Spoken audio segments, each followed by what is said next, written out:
সংবাদ প্রকাশে 50 বাংলা নিউজ।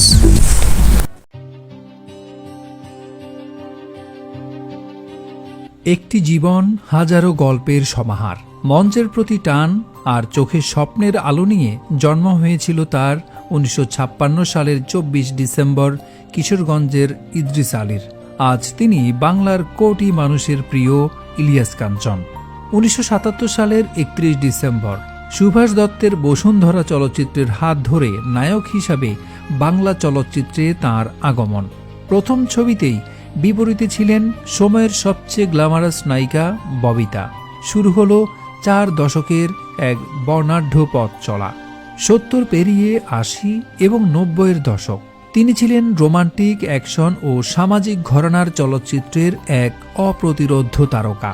সহশিল্পী হিসেবে তিনি কাজ করেছেন শাবানা থেকে শুরু করে পপি পর্যন্ত 4 প্রজন্মের নায়িকাদের সঙ্গে। তবে তার অভিনয় জীবনের সবচেয়ে বড় মাইলফলকটি হল 1989 সালের বেদের মেয়ে জ্যোৎস্না। বাংলা চলচ্চিত্রের ইতিহাসে এটি এখন পর্যন্ত সর্বোচ্চ ব্যবসা সফল ও জনপ্রিয় চলচ্চিত্র। দীর্ঘ ক্যারিয়ারে তিনি পরিণীতা ও শাস্তি চলচ্চিত্রের জন্য জাতীয় চলচ্চিত্র পুরস্কার অর্জন করেন। তবে এই তারকা জীবনের মধ্যেই নেমে আসে এক ভয়ঙ্কর ট্র্যাজেডি। 1993 সালের 22 অক্টোবর সড়ক দুর্ঘটনায় করুণ মৃত্যু হয় তার প্রথম স্ত্রী জাহানারা কাঞ্চনের। এক নিমিষে যেন বদলে গেল অভিনেতার জীবনের গতিপথ।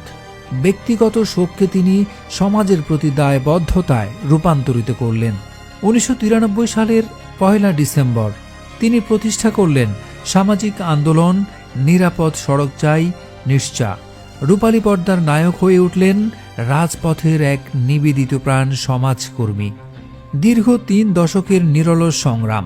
তিনি শুধু দাবি নিয়ে বসেননি, দেশের আনাচে কানাচে ঘুরেছেন, হাজারো চালককে প্রশিক্ষণ দিয়েছেন, মানুষকে সচেতন করেছেন। তার আন্দোলনের ফলেই মহাসড়কে 4 লেন, ডিভাইডার এবং হাইওয়ে পুলিশের মতো গুরুত্বপূর্ণ পরিবর্তনগুলো এসেছে। তার এই সমাজসেবার স্বীকৃতিস্বরূপ অভিনয় নয়, বরং সমাজ সেবায় গুরুত্বপূর্ণ অবদানের জন্য 2018 সালে বাংলাদেশ সরকার তাকে দেশের দ্বিতীয় সর্বোচ্চ বেসামরিক সম্মাননা 21 পদকে ভূষিত করে।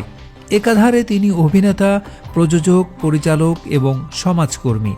আজ জীবন যুদ্ধে তিনি এক কঠিন চ্যালেঞ্জের মুখে। সম্প্রতি জানা যায় তিনি ব্রেন টিউমারে আক্রান্ত। গত এপ্রিল মাস থেকে তিনি লন্ডনে তার মেয়ের বাসায় চিকিৎসাধীন।